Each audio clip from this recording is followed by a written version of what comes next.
everything kind of just went to hell a year ago.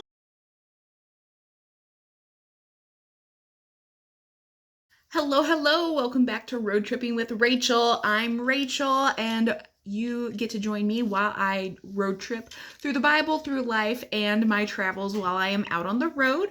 So currently, it is right around Christmas time, and I am hopping on here to talk about how I did with my goals for 2023. So it is unseasonably warm here in Missouri. I grew up close to the St. Louis area, and it's in the 50s today. So yes, this is being filmed. Actually, it's a few days before Christmas, but I have my parents' house to myself. So some of the photos you see in the back, look, you can see me. I was so cute when I was 9 years old, as well as some of my cousins are in there too. But I wanted to get on and share some goals, and hopefully you will be able to feel encouraged about like what the plan is now for this next year. I think goal setting is really important because it gives you something that you're shooting for. Now, I also think that you need to have goals in different areas of your life. If you're just going through life, which there are some people, they just are 100% go with the flow, it works for them. I don't really understand those people. I am much more one of those individuals who I like to have something that I am shooting for, because I have said on here before that I'm very competitive. So in this case, I am not athletic at all, but I am highly competitive. And so I like to have something that I am shooting for, and then overall, and then have like smaller checkpoints along the way. That really helps me to be successful. And even if I don't totally meet a goal, I can at least see where like I met these smaller increment ones that built up to the bigger goal, or at least got me close to it. So I want to go on ahead and talk about some of the goals that I had for 2023, and what ones I actually managed to do and what ones I kind of fell short on. So one goal that I had is, since I finished my master's, like, I don't read. Now, let me explain that. I love reading. I have a Kindle. I've got a Nook. I love going to Half Price Books, Barnes and Noble. I like going through the book section whenever I go to a thrift store. I do read. However, I read more for entertainment than I actually do for learning. So this year, I wanted to challenge myself to read some books that were going to force me to actually, use my brain a little bit and have to process things, which some of them were more like entertaining, but they also did require me to stop and like have to like think like timeline wise about like what I was reading. So some of them were memoirs. I did have some books in here that were meant to be informative. I had some that was on history. I do have one fantasy one that was in here because it was actually written and published by a friend. It got published last year in 22, and I got my copy and read it. Like, I think I managed to read through it in, I think, maybe almost a day. Like, it was really good. So I'm going to be talking about some of these. So I wanted to read one book a month and make it through 12 books. So I read The Established Home, which is by Jen Stouffer. So she is on The Established Home, which is on the Magnolia Network. I love this book. It was so good. It's a memoir, so I got to see her journey and how she made it, and it was just a really encouraging book overall. Finding Freedom, which is by Erin French, another memoir. I really enjoyed it because I love The Lost Kitchen. I'm always like, slow down just a little bit so that way I can see more what you're adding. I might be able to replicate this. Eventually, I might end up getting one of their cookbooks, but great book. It's really good. There is some adult language in it, and it does deal with some pretty heavy topics that I wasn't actually expecting to be in there initially, because I didn't really know her backstory going into it. It's still a really good book. It did take me a couple days to get through it once I sat down. I think I actually read it over like a snow day, like a snow day that hit like at the end of the week. So I had like plenty of time to just sit down and read it. I read The Great Sex Rescue.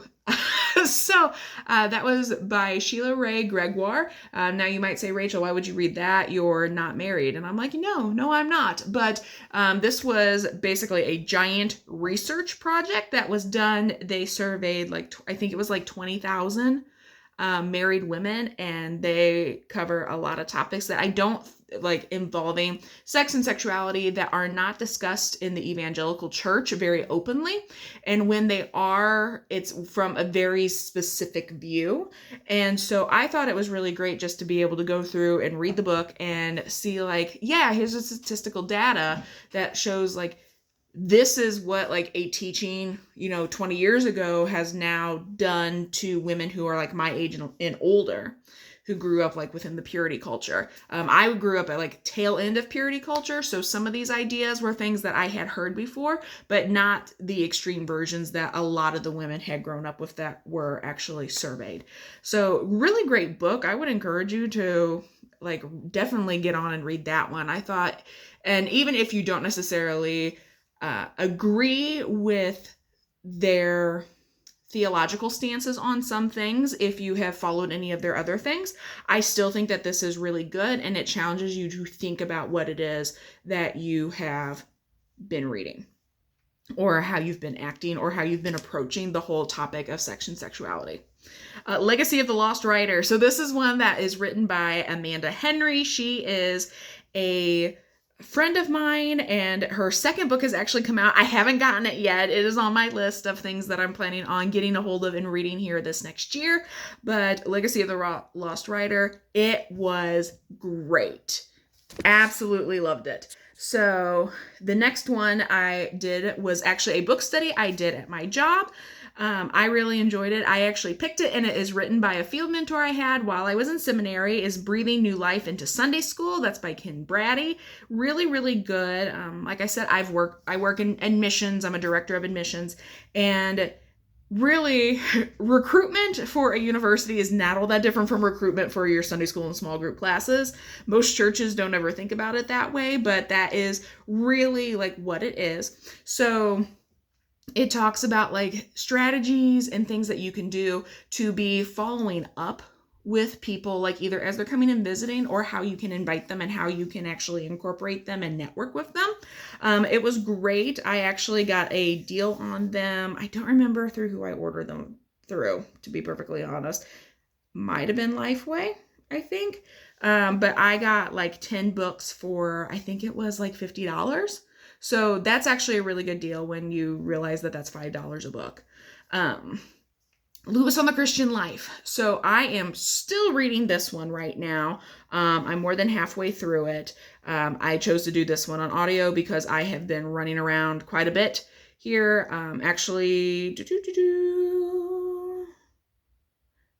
I have one other book that's actually a physical copy that I'm going to talk about, but I was out on the road traveling quite a bit, so a lot of these are also going to be audiobooks. So Lewis on the Christian Life. I'm currently reading through this one / listening to this one. I really enjoy it. I do have a physical copy of the book as well, but Lewis on the Christian Life, it's really good to see how this kind of bulwark of the faith from the early 20th century, the influence that he has on how we view a lot of more philosophical topics that are within the realm of evangelical Christianity. Old Religion in the New World. This is by Walter Noel. So Old Religion in the New World is basically a history book, and it is how within the context of the American church, how the influences of European religiosity has come over and how it has changed and what is still a part of it. It's a really interesting interesting read. Now, this was another audiobook that I listened to, but I love history, and so I just find it so fascinating to see how, especially within the Great American Experiment, how we're all so individualistic, yet at the same time, we have in some ways taken and mixed and changed, but there's still in sometimes you'll find these very distinctive old world like concepts that will still come up as far as like how or why, or like the songs that are sung, which are theologically sound, but is very distinctive to that like denomination or to that religious viewpoint. And you find that being very distinct in like specific areas of Europe where that particular denomination is very strong. It's the whole concept is very interesting to me, and I really enjoyed getting to listen to this. Socrates in the City. I've actually read this one a few times, aka listened to it. It's by Eric Metaxas. Socrates in the City is actually an organization that is based out in New York City. They started, oh gosh, I think it was like in 2000.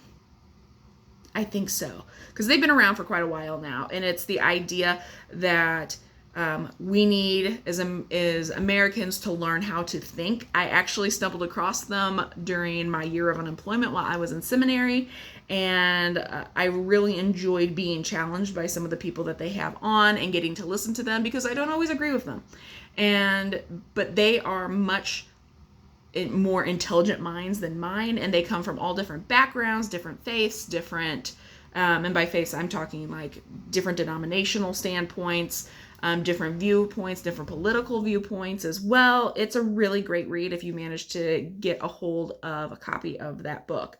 Amazing Grace and Martin Luther were both also written by Eric Metaxas. Amazing Grace is about William Wilberforce. It's a biography about him and his life and how he went from being basically this like playa to becoming the man who fought the loudest and the longest for the abolition of slavery in Great Britain. And then Martin Luther, another biography that goes into great depth on who Martin Luther was, his familial situation, the history of how the Reformation happened, how it comes across as though it was like an accident. Like it was never intended to be what it ended up becoming, but it also recognizes too that Luther was a man who pretty much like definitely struggled mentally with his mental health, as well as someone who was a very loud voice who sometimes spoke, I don't always think without thinking. And that it does show some of the ugly side that was Martin Luther as well, because of some comments that he would make later in life, but also how even great men and influent and great women are still flawed human beings. So really great, really enjoyed it. Art and the Bible, it's by Francis Schaeffer. This one is on my list. I'll be getting this finished off before the actual new year. I have listened to it before, but I wanted to revisit it because I do like and appreciate art. And this past year, I've intentionally looked for art to add to my home. So I've really enjoyed getting to go and look at art and look for specific things in it. And then Genesis, the Rational Bible. This is by Dennis Prager. I've really enjoyed it just because Prager takes a very Jewish like approach to the scriptures, and so it's interesting to see someone who is approaching the scriptures not necessarily from the evangelical viewpoint, but who is approaching it from the Orthodox Jewish viewpoint, or even not always even like the Orthodox viewpoint or Orthodox Jewish standpoint, but who is coming at it from just a different point of view. So those were my 12 books. I will be making it through all of those because I still got a couple days left now before I will be rushed or fail to get them done. The other one was travel. I actually did quite a bit of travel. I travel quite a bit, like through day trips, weekend trips, that kind of thing. But I was really excited because I had a few specific places I wanted to go to this year. One of them was Pella, Iowa for the Tulip Festival. I actually did, and I took you guys along and my sister. She still hasn't forgiven me because I told her where Pella was at, but she didn't listen when I said it's like a 3-hour drive. AKA, I might not have told her it was a 3-hour drive. thinking that she would look it up to see where I was talking about. But we went up there, spent the day, and it was a lot of fun. I went down to Eureka Springs, Arkansas with my best friend, and we spent the weekend down there. And my sister and I took a vacation together to Williamsburg, Virginia. I took you guys on that one with me too. That was a lot of fun. It was a lot of driving, but it was a lot of fun. Really enjoyed it. I had set a weight loss goal for myself. I will not be meeting this goal, but I got really close to it.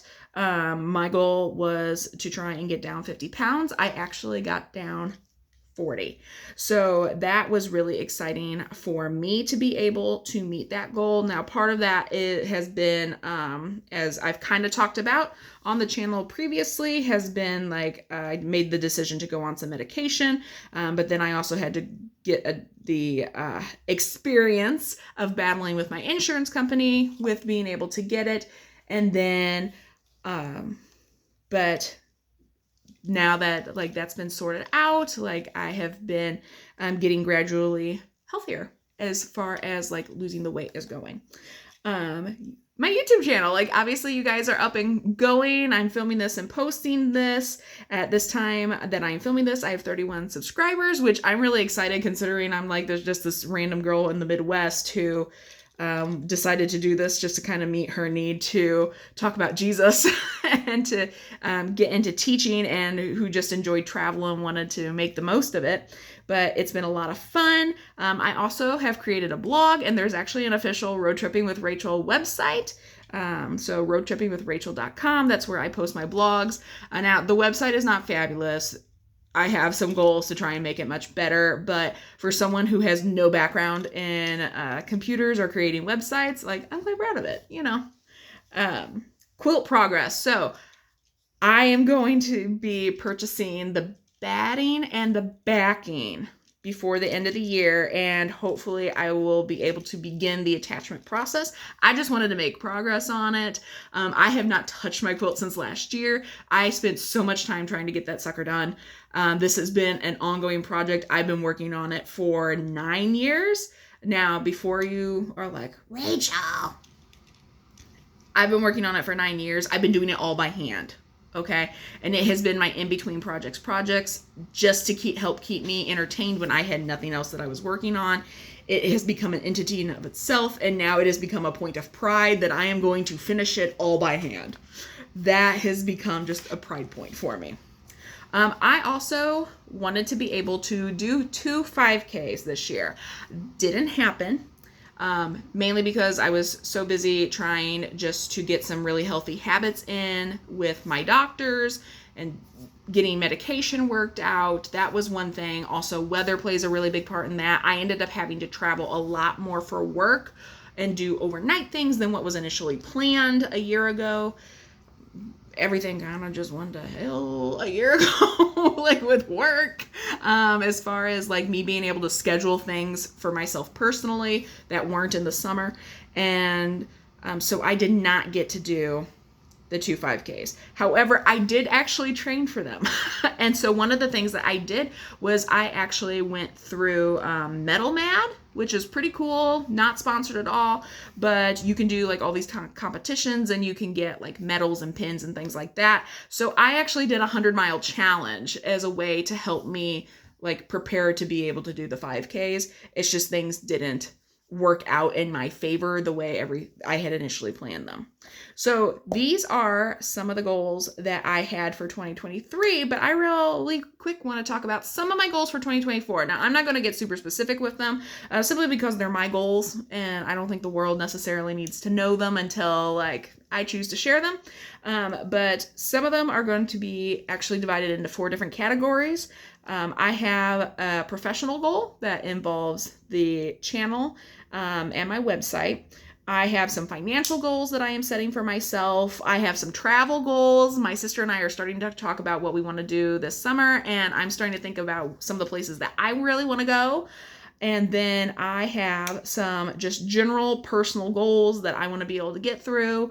One of them I will say is like, I want to try and read a book a month. or listen to a book a month. So those are just some of the things that I have that I am planning on accomplishing here in the next year. I'm looking forward to tackling them. I have game plans that I've already been working on. I started working on them in mid-December of how I was going to tackle some of these goals and what my plans are, and like doing like numbers and stuff for finances. But I am excited for 2024. I think it's going to be a great year, and thank you so much for having hung out with me this year for 2023. It has been a lot of fun as I have learned how to navigate through YouTube and filming and editing and adding music and getting rid of sound and figuring out when things go wrong, how to fix them. So I have had a great deal of fun with a whole lot of it. And thank you for coming on the journey. So if you enjoy these, make sure that you like and subscribe. That really helps out my channel, and it will help the channel grow as we get ready to go into 2024. And on Road Tripping with Rachel, you get to join me as I road trip through the Bible, life, and my journeys out on the road. So I look forward to seeing you next year. Bye.